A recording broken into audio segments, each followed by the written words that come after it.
Hello बच्चों, I am doctor Atula from doctor Atula's house of biology. Continue करते हैं body fluids and circulation को। तो आज हम बात करेंगे कार्डियक साइकिल के बारे में।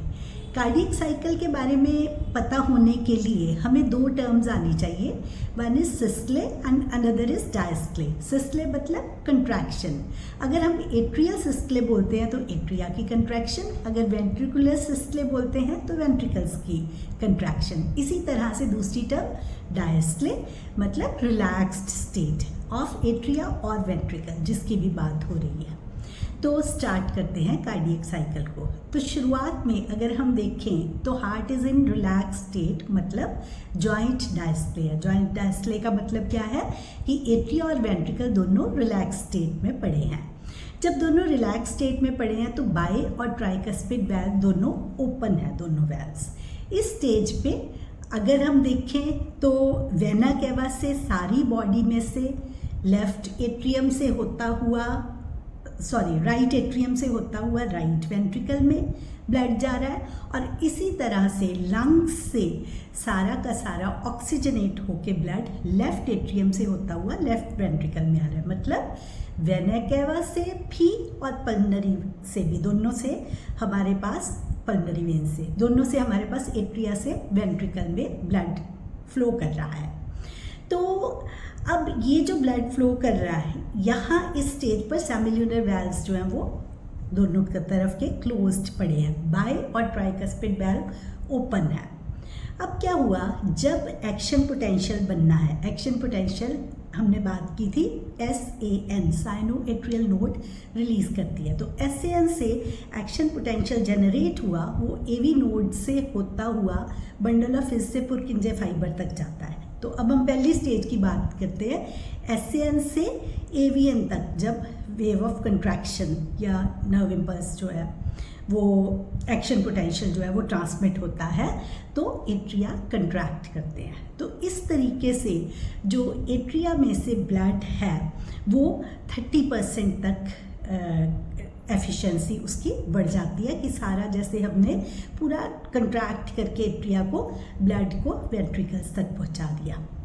अब क्या होता है, स्टेज पे आके हमने बात की थी कि बाइकस्पिड और tricuspid valve back flow of blood into atria from the ventricles को प्रिवेंट करते हैं। तो यहाँ पर क्या होगा, जब AV नोड से wave of contraction bundle of फिज से होते हुए पुरकिंजे फाइबर्स तक पहुँचेगी तो वेंट्रिकल्स कंट्रैक्टेड स्टेज में आ जाएंगे। वेंट्रिकल्स जब कंट्रैक्ट होंगे, पर क्योंकि बाई और ट्राइकस्पिड वैल्व थे, कस्प की वजह से उन्होंने वो क्लोज कर दिया पाथवे, एट्रिया की तरफ वो नहीं जा रहा क्योंकि वो कॉर्डी टेंडिनी से सपोर्टेड है, वेंट्रिकल की वॉल के साथ अटैच्ड है। तो इसलिए जब वेंट्रिकल्स की कंट्रैक्शन होगी, मतलब वेंट्रिकुलर सिस्टले होगा, तो राइट वेंट्रिकल से ब्लड सारा लंग्स की तरफ चला जाएगा और लेफ्ट वेंट्रिकल से एओर्टा के थ्रू होता हुआ बॉडी पार्ट्स तक चला जाएगा। अब जब वेंट्रिकल्स ने कंट्रैक्शन वाला काम अपना कर दिया तो अब वेंट्रिकल्स रिलैक्स स्टेट में आ जाएंगे। तो अगर हम कार्डियक साइकिल को स्प्लिट करें इनटू द पार्ट्स तो हमारे पास पहला पार्ट बनता है एट्रियल सिस्टले या कंट्रैक्शन ऑफ एट्रिया। ये बहुत शॉर्ट ड्यूरेशन है, 0.1 सेकेंड के लिए ये लास्ट करती है। उसकी सेकेंड फेज की अगर हम बात करें कार्डियक साइकिल की तो that is contraction of ventricles या ventricular systole. Ventricular systole last for 0.3 seconds.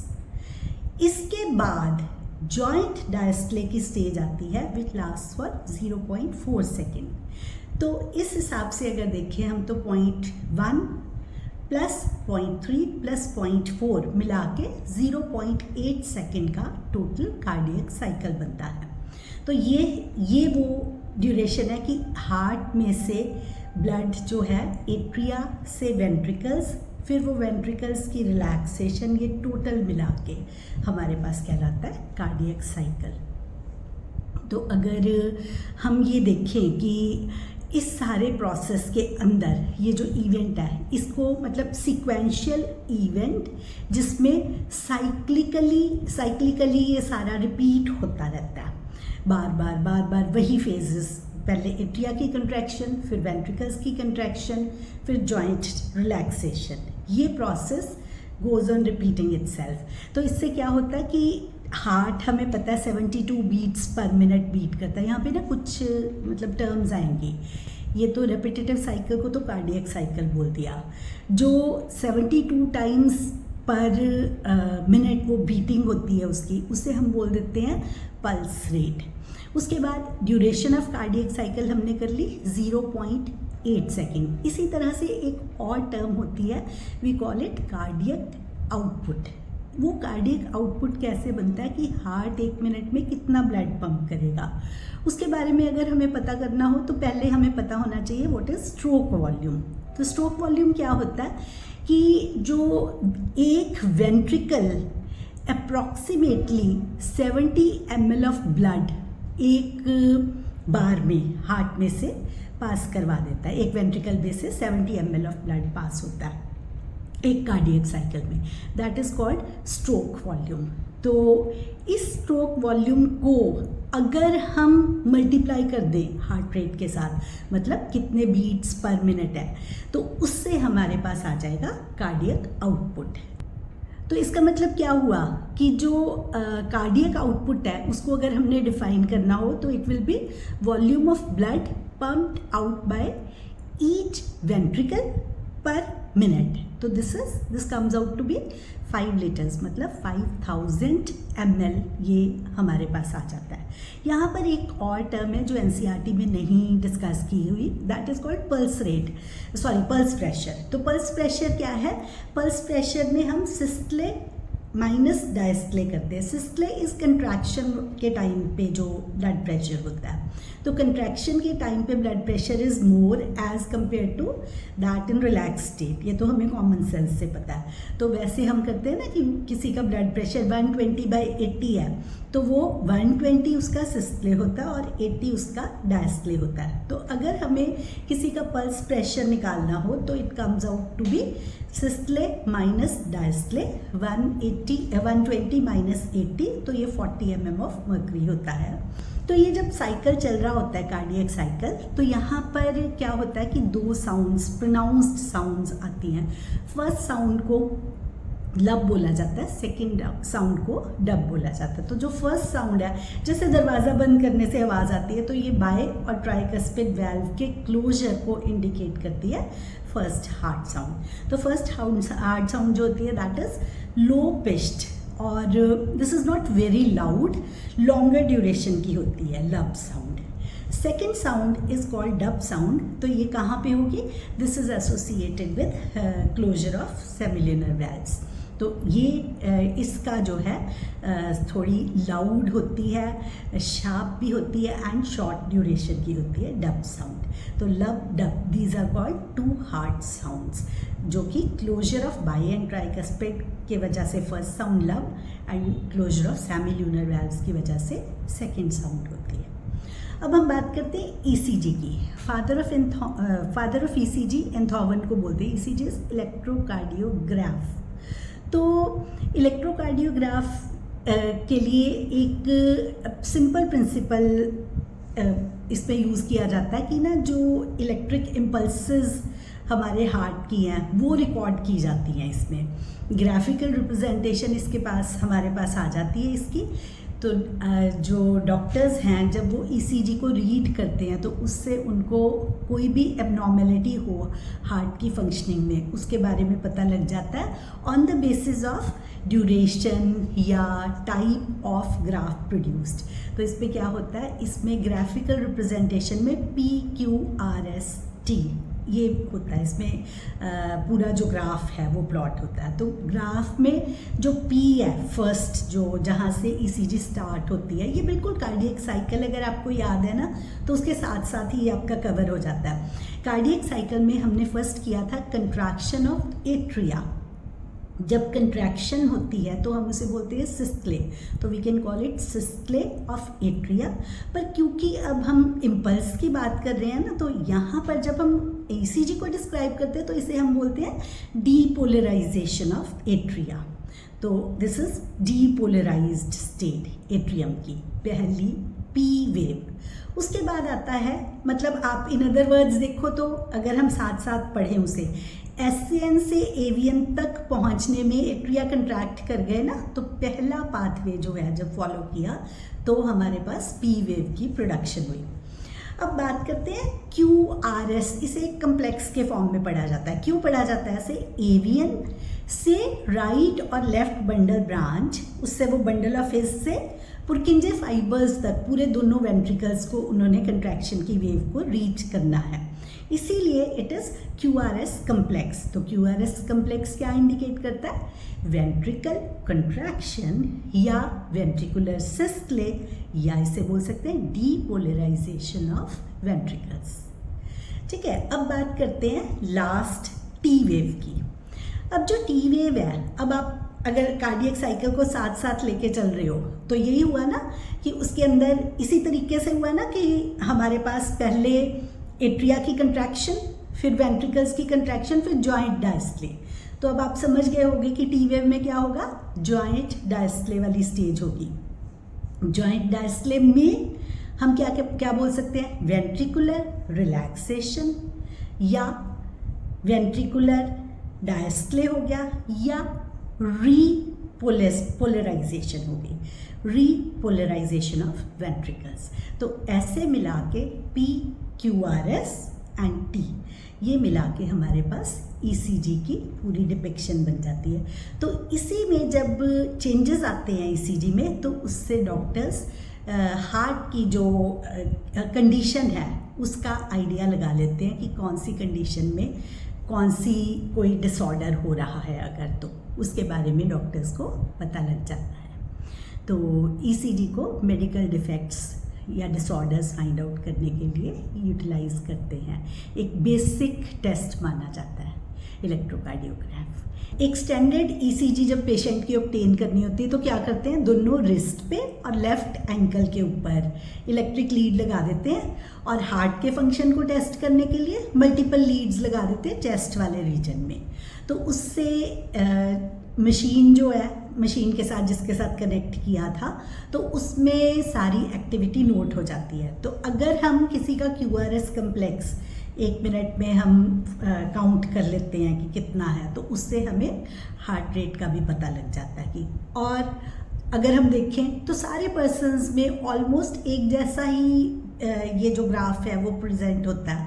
तो अगर किसी में कोई भी डेविएशन होगी तो उससे हमें क्लिनिकली हार्ट का जो डिसऑर्डर है उसको डायग्नोज करना थोड़ा कन्वीनियंट हो जाता है। तो फर्स्ट जो स्टेप होता है जब किसी के भी हार्ट फंक्शंस की टेस्टिंग करनी होती है, तो डॉक्टर आपको ECG करवाने के लिए ही बोलते हैं।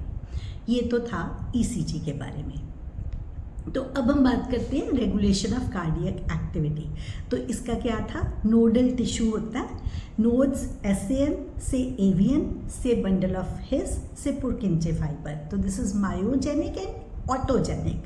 तो ये सेल्फ रेगुलेटेड होती है। जो SAN है, साइनोएट्रियल नोड, इसे पेस मेकर, एवियन को पेस सेटर बोला जाता है। ये तो था हमारे पास कि कैसे कार्डियक एक्टिविटी कंट्रोल होती है। इसके साथ क्या है कि एड्रिनल के जो मेडुला के हार्मोन्स हैं, एड्रिनलिन एंड नॉर एड्रिनलिन, ये भी हार्ट की एक्टिविटी को कंट्रोल करते हैं। सिंपैथेटिक नर्वस सिस्टम का पार्ट है ना, जैसे एड्रिनलिन कब रिलीज होगा, इमरजेंसी कंडीशंस में, तो ये हार्ट रेट को इंक्रीज करने के काम आता है। तो उस कंडीशन को नॉर्मलाइज करने के लिए जो उसको हार्ट रेट को वापस लाना है, तो नॉर्मल उसके पॉइंट के ऊपर, तो that is due to the activity of parasympathetic nerves. अब हम बात करते हैं सर्कुलेटरी सिस्टम के डिसऑर्डर्स के बारे में। तो सबसे पहले हम बात करते हैं हाइपरटेंशन की। हाइपर मतलब अबाव, कितने से 120/80 नॉर्मल ब्लड प्रेशर माना जाता है। अगर किसी पर्सन का 120/80 से ब्लड प्रेशर बढ़ जाता है तो हम उसे हाइपरटेंसिव उस पर्सन को बोलते हैं। तो जो एक बेसलाइन मानते हैं तो वो दैट इज़ 140/90 से ऊपर अगर हो जाए किसी का ब्लड प्रेशर तो उसे हाइपरटेंसिव पर्सन बोला जाता है। इसमें क्या होता है, कुछ फैक्टर्स हैं, जैसे obesity is one of the factors. इसी तरह कोई सिडेंट्री लाइफस्टाइल है या कोई स्ट्रेसफुल कंडीशंस है, उसमें a person can suffer from hypertension. दूसरे डिसऑर्डर की अगर हम बात करें तो that is coronary artery disease. Coronary artery disease को हम एथेरोस्क्लेरोसिस बोल देते हैं। तो एथेरोस्क्लेरोसिस जो है वो वेसल्स जो ब्लड सप्लाई करते हैं हार्ट की मसल को, उसको अफेक्ट करता है। कैसे होगा, जैसे कोई डिपोजिशन हो जाए कैल्शियम की, फैट्स की, कोलेस्ट्रॉल की, या कोई फाइब्रस टिश्यू है, तो उससे क्या होगा, आर्टरी का जो ल्यूमन है दैट बिकम्स नैरो, उसकी वजह से ब्लड जो पंप होने में दिक्कत पड़ती है। उसके बाद बात करते हैं थर्ड डिसऑर्डर की, दैट इज़ एंजाइना। तो angina pectoris to be precise. Angina में क्या होता है कि ना एक्यूट चेस्ट पेन होता है पर्सन को, लेकिन इसका रीज़न क्या है कि जो हार्ट की मसल्स है ना उनको ऑक्सीजन नहीं प्रॉपर सप्लाई जा रही। तो इसमें क्या होगा, वैसे तो मतलब किसी भी एज ग्रुप में हो सकता है, मेल्स फीमेल्स दोनों को हो सकता है, लेकिन ये देखा गया कि जो मिडिल एज्ड और एल्डरली लोग होते हैं उनको एंजाइना ज़्यादा होता है। तो मतलब क्या होगा, इससे ब्लड का फ्लो जो है वो इन्फ्लुएंस होगा। उसके बाद बात करते हैं हार्ट फेलियर की।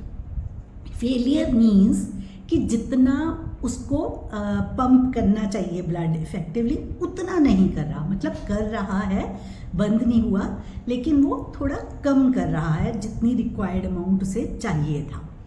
तो कई बार क्या है, इसे कंजेस्टिव हार्ट फेलियर भी बोल देते हैं, जब हार्ट का जो फेलियर है that is due to congestion of lungs. तो अब बात करते हैं हम कार्डियक अरेस्ट की। हार्ट फेलियर था, कम पंप कर रहा। कार्डियक अरेस्ट क्या है, when the heart stops functioning, बंद ही कर देता है। एक और टर्म है हार्ट अटैक। तो अटैक में क्या है, हार्ट की मसल डैमेज हो जाती है अगर उसको एडिक्वेट ब्लड सप्लाई ना मिल रही हो। ठीक है, तो ये मतलब बहुत स्लाइट डिफरेंसेस वाले। देखो हाइपरटेंशन एंटायरली डिफरेंट है, वो तो 140/90 से अबव हो तो ब्लड प्रेशर। सीएडी में एथेरोस्क्लेरोसिस है कि अंदर कुछ जो डिपोजिशंस इकट्ठे हो गए तो आर्टरीज नैरो बन गई। एंजाइना में मसल को ऑक्सीजन नहीं मिल रही थी इसलिए पेन हुआ था। हार्ट फेलियर में इफेक्टिवली जितना ब्लड पंप करना चाहिए था उतना नहीं भेजा। हार्ट अटैक में हमारे पास क्या हुआ, मसल डैमेज हो गई, उसको ब्लड सप्लाई नहीं मिल रही थी हार्ट की मसल को। और कार्डियक अरेस्ट में इट स्टॉप्स वर्किंग एंटायरली। तो ये हमारे पास डिसऑर्डर्स हैं। विद दिस हमारा ये बॉडी फ्लूइड्स एंड सर्कुलेशन का चैप्टर कंप्लीट होता है। All the best.